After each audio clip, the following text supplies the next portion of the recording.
Korea, a crowded little finger of land extending out of Asia's mainland, pointing significantly toward Japan and the Pacific beyond. A nation not much larger than our state of Minnesota, but acre for acre, one of the most violently mountainous areas on Earth. Today, the capital city, Seoul, is largely restored, rising from the rubble of almost total destruction to become at least somewhat like her old self. The Capitol building wears a new dome, but nothing short of complete rebuilding will ever erase the battle scars in these walls. As Koreans today know it, the peace is an uneasy armistice in a divided nation. But with the dogged stoicism of a culture 4,000 years old, they go about the business of living, knowing as they do that for the living, there is no other course. In the markets, the scrap pile school of architecture prevails, but business is as colorful, noisy, and aromatic as it ever was. North of Seoul, the mountains rise in sharp volcanic disorder. Green foliage has returned to slopes once blasted bare by TNT and napalm, but at the summits, eyes still keep watch to the north.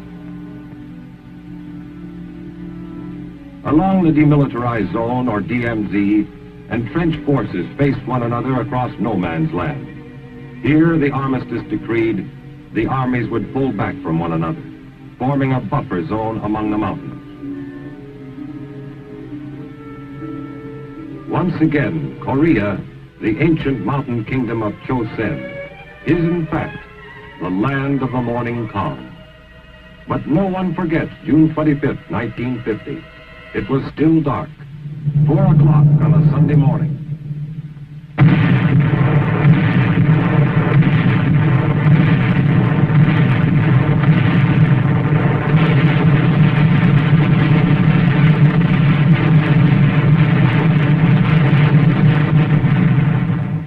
Korean villages awoke to a world suddenly filled with noise and plague. The communists, made bold by months of small-scale raiding across the 38th parallel, had finally launched their undeclared, all-out war of conquest. Half a world away in Washington, President Truman took immediate action, saying, "In these circumstances, I have ordered United States Air and Sea Forces to give the Korean government troops cover and support." Next day, at the United Nations in New York, United States Representative Warren Austin made our position clear beyond doubting. The armed invasion of the Republic of Korea continues. The Republic of Korea has appealed to the United Nations for protection. I am proud to report that the United States is prepared to furnish assistance to the Republic of Korea. Spearheaded by tanks, the Red Forces had moved swiftly. In 2 days, they were attacking the capital city itself.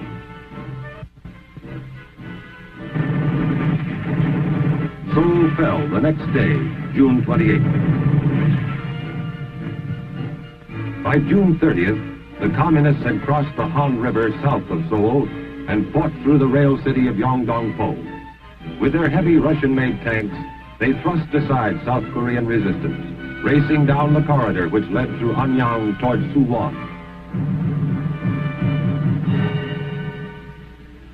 Here the helpless and homeless gathered, only to be told they must flee still farther southward.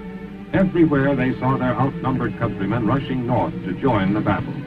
Less than a dozen combat planes were available, several of them piloted by Americans. The Korean-American Volunteer Group. What little you could do with only 10 aircraft, we did.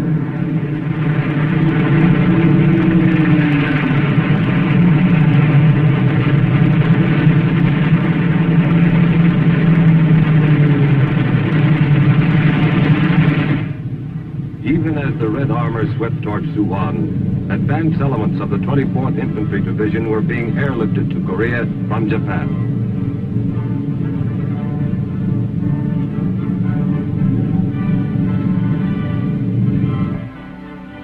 Their coming was known to the people. They were welcomed with cheering. 4 days later, they met the enemy south of Pusan, and the cheering was forgotten. I was scared. I didn't know it was going to be like that.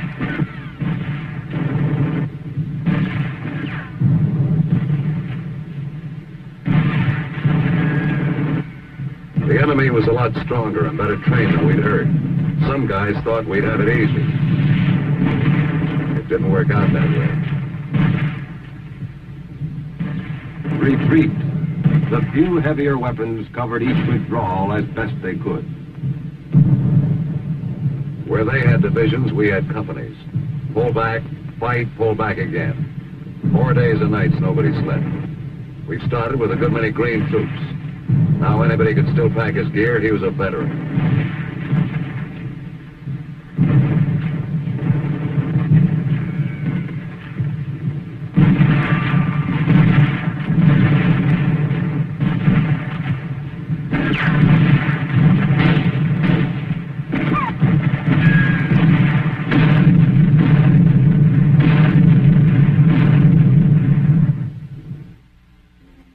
Help was on the way.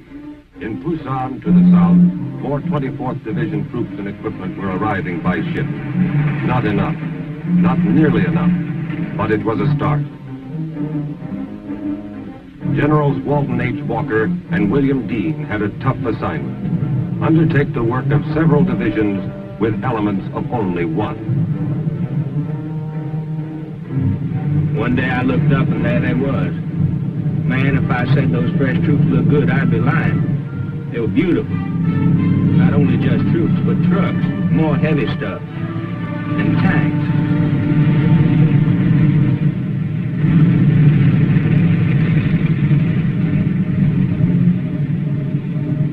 We met our first Red Armor 25 miles north of Taejon.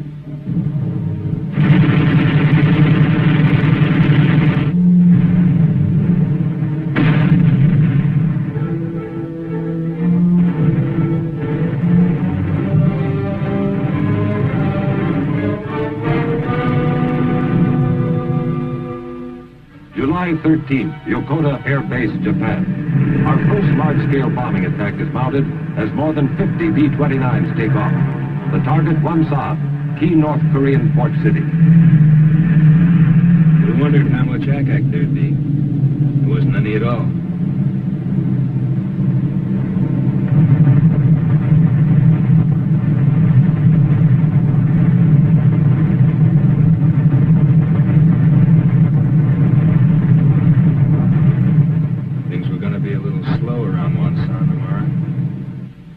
As the communists moved south toward Taejon, we pulled back across the Kum River.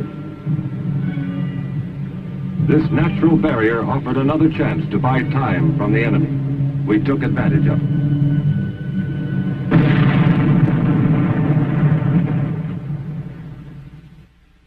The Air Force was playing a leading role in our attempt to delay the communist advance. Lacking bases in Korea, F-80 jets adapted oversized wing tanks for the long flight across the Sea of Japan. Angel 5 to Dofoot, over. Dofoot to Angel 5, request fire on enemy column due north, your position. Angel 5 to Dofoot, receive your transmission. We'll proceed, over. Dofoot to Angel 5, good luck.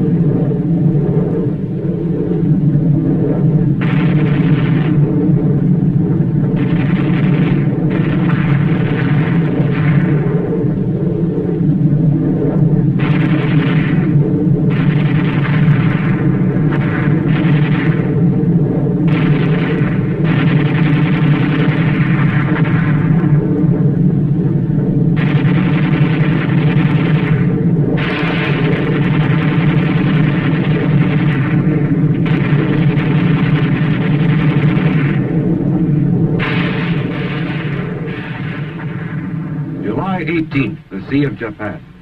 A Navy task force approaches the east coast of Korea. Destination, Pohang. Mission, to land the men and machines of the 1st Cavalry Division. The Korean battle line was moving rapidly on all fronts. Only on arrival were the troops informed that the landing would be unopposed. The division's 27,000 men started ashore. Psychology says how you're supposed to feel sort of disappointed. Expect to fight and then don't have to. Maybe so. I wasn't disappointed. On July 20th, the Reds reached Taejon.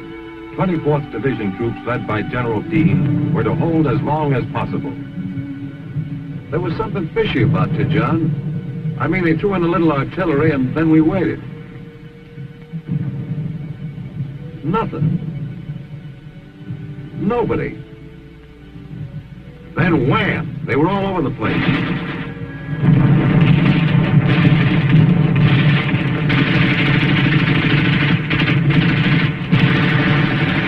We found out we were surrounded. It was a case of move out fast and stay put for good. As it was, we were going to have to make a run down a corridor of fire a mile long, which we did.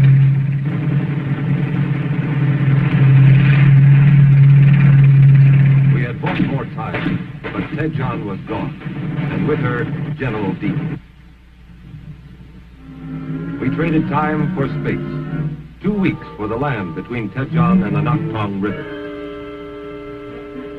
From behind the wide, deep waters of the Naktong, we could test our growing strength. We cut the bridges and poured our fire on the opposite banks.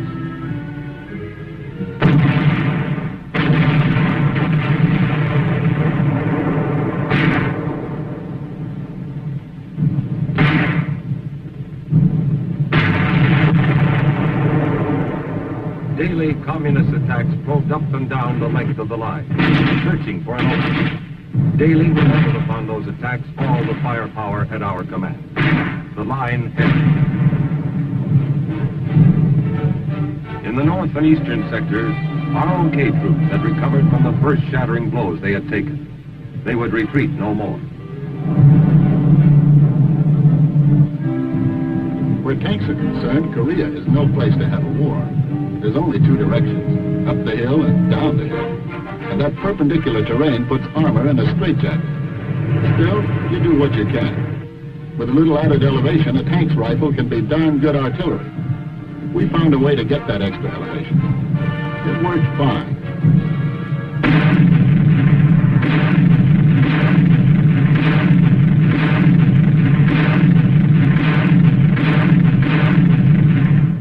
Early in August, General William Keane received orders to carry out our first large-scale offensive action. The enemy was trying to punch through in the south and capture Pusan.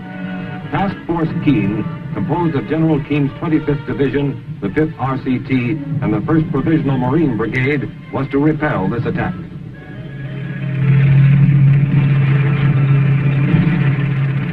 It was the 6th of August. I remember because it's my birthday. Also, it's the first time I ever got shot at. I remember thinking to myself, happy birthday, Charlie.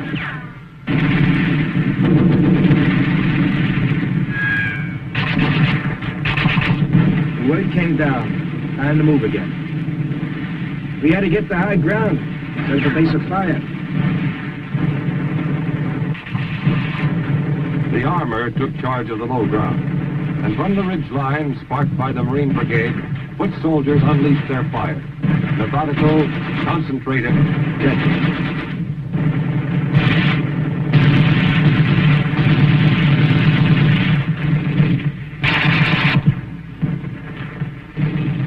The Marines, equipped with a heavy bazooka, found it highly effective against Russian-made armor.